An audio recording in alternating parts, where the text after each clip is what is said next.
We'll start with an introduction, talk about what WASHCost is, the key activities and the facing of the project, some expectations from the project, and then those involved, that's the taking decision, and a few concluding remarks. The problem which led to this project is the lack of accurate data, especially in rural and urban areas, which makes it impossible to estimate the true cost of extending water, sanitation, and hygiene services to the poor.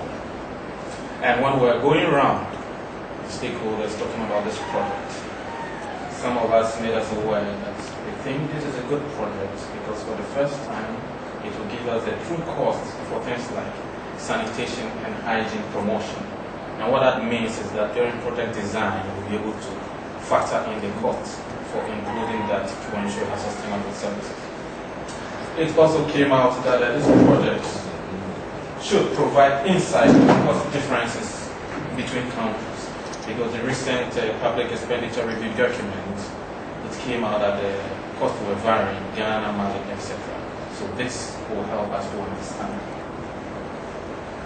So then, what is the WASHCost? It is a global research that aims at identifying the real disaggregated cost of water, sanitation and hygiene services in rural and urban areas. In addition to that, we'd like to know the range of physical, social, economic and political factors that influence these costs. And as was mentioned earlier, this will be implemented in 4 countries: Ghana, Burkina Faso, Mozambique and India. And its implementation is by IRC and partners. So in Ghana, where IRC is supporting, we have the ministry involved, Kenya University, Trent, and all of you here, plus those who couldn't make it today. Duration is 5 years, from 2008 to 2012. What we see out there is the business as usual, the current practice, which we think is not sustainable. And what happens is that we usually have the investment, and as soon as we invest in the facility, the level of service, the red one, is good. And after some time, if we don't back it up with the necessary costs, operational maintenance, capital maintenance, support costs, capacity building, the service level will go down. And after some time, we have to prepare a new project.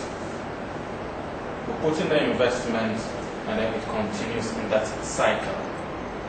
But we believe the best approach is to invest, know what goes in having a sustainable service over time. That means we have to do operational maintenance, capital maintenance, support costs, including overheads from, let's say, CWS, the ministry, capacity building, etc. We should know at the beginning of the project. And if we're able to plan for that, integrate it into it, then we'll have a sustainable service. And the question is, how do we move from the undesirable state to where we want to get to? That is what WASHCost seeks to do, for us to determine the cost for sustainable service.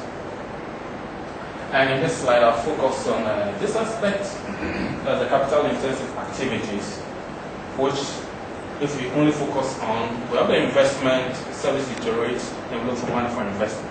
But we want to integrate capital investment with the necessary system administration and management.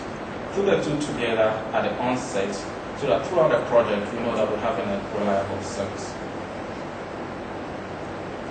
So what will be the key activities for WASHCost?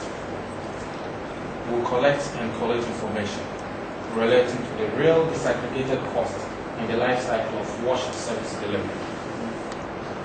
And we'll actively involve decision makers, stakeholders, in analyzing this data and also in ensuring that the data or whatever the results we get, it is used so that we have a sustainable service delivery. And for the unit costs, we're talking of investment, operational maintenance, which includes capital maintenance, support costs, etc. For support costs, we're talking of the overhead cost of support agencies.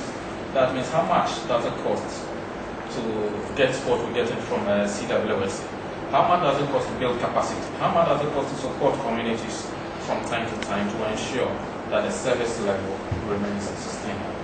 How much does it cost us to have an institutional capacity building? How much does it cost for us to meet frequently, programs to have synergy to ensure we generate knowledge and we use it in the sector. So this is what we'll be trying to capture.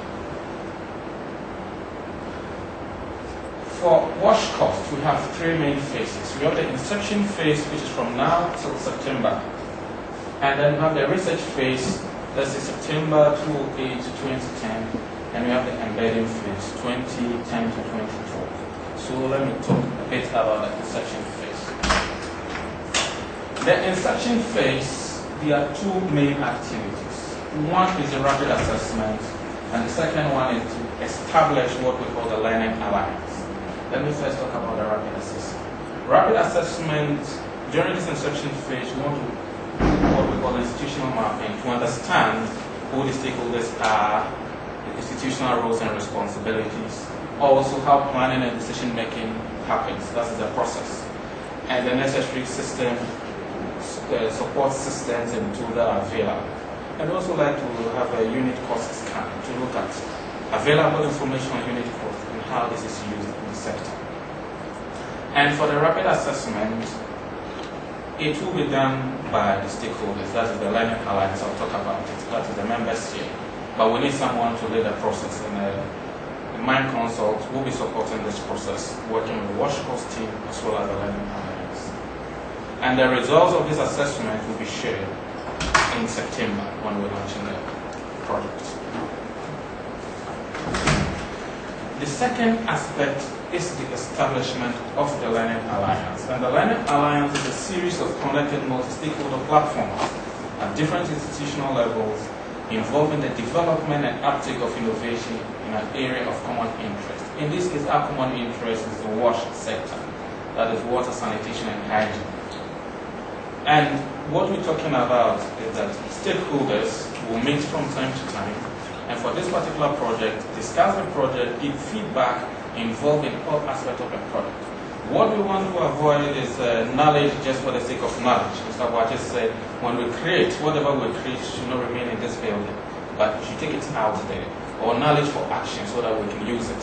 So that is what we want to do, and we think the Learning Alliance is a good tool for that. So the members are the people we see here: Ministry, Community Water, Representatives of Development Partners, NGOs, academic institutions, research institutions, programs on the ground, district assembly users. So that is what we want.